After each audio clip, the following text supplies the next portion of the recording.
दूसरी तरफ इंडिया ने बड़ा एक अग्रेसिव पोस्चरिंग की है और इंडिया ने कुछ ऐसे शिप्स हैं जो डिस्पैच कर दिए हैं साउथ चाइना सी में।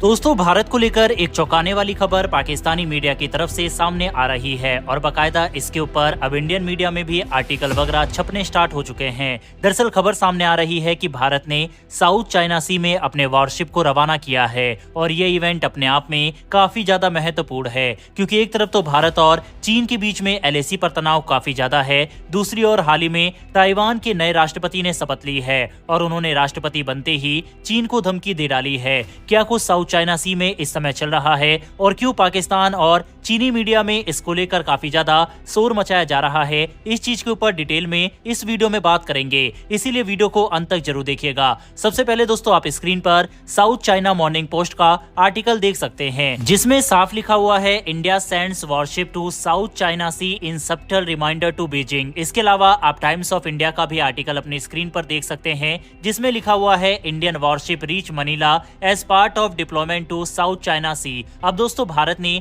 ये जो जहाज भेजे हैं, ये क्यों इतना ज्यादा सिग्निफिकेंट रोल इस एरिया में प्ले करेंगे, उसके पीछे का कारण है कि फिलीपींस और चीन के बीच में तनाव इस समय काफी ज्यादा है। इसके अलावा ताइवान और चीन के बीच में भी तनाव काफी ज्यादा बढ़ गया है। अब फिलीपींस को, जैसा कि हम सब जानते ही हैं कि भारत और फिलीपींस के बीच में डिफेंस रिलेशन काफी ज्यादा मजबूत हो रहे हैं। बकायदा हमने फिलीपींस को अपनी सबसे घातक ब्रह्मोस मिसाइल की पहली खेप भी सौंप दी है। इसके अलावा जब चीन और फिलीपींस के बीच पिछले महीने तनाव बढ़ा था, उसके तुरंत बाद भारतीय विदेश मंत्री ने फिलीपींस का दौरा भी किया था। वहीं अब ये खबर सामने आना कि भारत के जहाज फिलीपींस की राजधानी मनीला में पहुंचे हैं, ये अपने आप में चीन को एक सीधा जवाब है। वहीं आपको बता दें कि भारत ने कोई एक जहाज नहीं बल्कि अपने 3 युद्धपोतों को फिलीपींस में भेजा है और ये युद्धपोत कोई ऐसे वैसे युद्धपोत नहीं बल्कि मिसाइल और घातक हथियारों से लैस है। यहाँ तक कि भारत की सबसे घातक ब्रह्मोस मिसाइल भी इन युद्धपोतों में लगी हुई है। साफ है कि इस समय भारतीय नौसेना के 3 जंगी जहाज चीन के नाक के नीचे दक्षिण चीन सागर में फिलहाल गश्त लगा रहे हैं। आपको बता दें, इससे पहले ये जहाज सिंगापुर में भी गए थे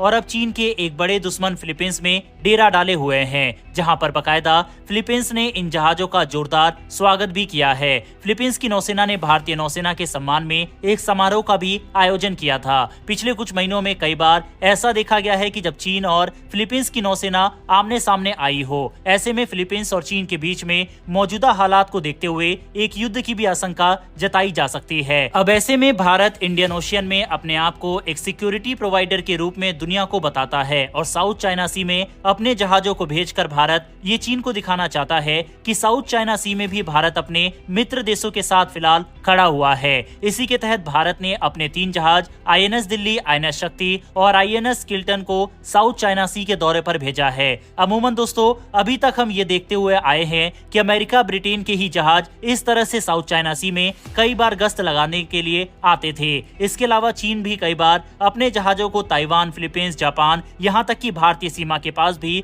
भेज देता था। लेकिन ऐसा पहली बार हो रहा है कि जब भारत भी अपने जहाज को चीन के दुश्मन देशों के पास, वह भी फुल हथियारों के साथ भेज रहा है और ये चीन के लिए एक खुली चुनौती मानी जा रही है। यहाँ तक कि एक्सपर्ट्स का भी मानना है कि भारतीय नौसेना के युद्धपोतों का दक्षिण चीन सागर में तैनाती चीन को भड़का सकता है। उन्होंने चीन के आक्रमण प्रतिक्रिया की भी आशंका जताई है। अब दोस्तों, अभी तक तो चीन की तरफ से कोई प्रतिक्रिया सामने नहीं आई है, लेकिन पाकिस्तानी मीडिया में इस इवेंट को काफी ज्यादा हाईलाइट किया जा रहा है और बताया जा रहा है कि भारत चीन को धमकाने की कोशिश कर रहा है। पाकिस्तान की तरफ से यह दावा किया जा रहा है, जिसमें सच्चाई भी दिखती है, कि भारत चीन के सभी पड़ोसी देशों को एक साथ लेकर एक नया फ्रंट खोलने की कोशिश कर रहा है, जो कि भारत के हालिया स्टेप से सही भी लगता है। साफ है कि जिस तरह से चीन भारत को नेपाल, भूटान, मालदीव, श्रीलंका, बांग्लादेश, म्यांमार, इन देशों के सहारे घेरने की कोशिश करता है, सेम इसी तरह से भारत भी अब Philippines, Vietnam, Malaysia, Japan, South Korea, Singapore, Taiwan, इन देशों को साथ में लेकर चीन को घेरने की कोशिश कर रहा है। हाल ही में ताइवान के नए राष्ट्रपति गद्दी पर बैठे हैं और उन्होंने भी चीन को टफ टाइम देने की कोशिश की है। उन्होंने साफ कहा है कि चीन को अपने आक्रामक नीतियों को और ताइवान को धमकाने की जो उसकी बार बार की आदत है, उससे बाज आना चाहिए, क्योंकि ताइवान अब चुप नहीं बैठने वाला। अब दोस्तों, साउथ चाइना सी में जिस तरह का समीकरण बन रहा है, क्या आपको लगता है कि आने वाले समय में एक अगला युद्ध इस एरिया में होगा, या फिर आपको लगता है कि चीन युद्ध का जोखिम फिलहाल नहीं लेगा? इस पर आपकी क्या राय है, कमेंट बॉक्स में लिखकर जरूर बताइएगा। ये एनालिसिस और वीडियो अगर आपको पसंद आई हो तो वीडियो को लाइक करके हमारी आने वाली डेली ऐसी वीडियो के लिए चैनल को जरूर सब्सक्राइब कर ले। फिर मिलेंगे ऐसी एक नई वीडियो के साथ। धन्यवाद। जय हिंद।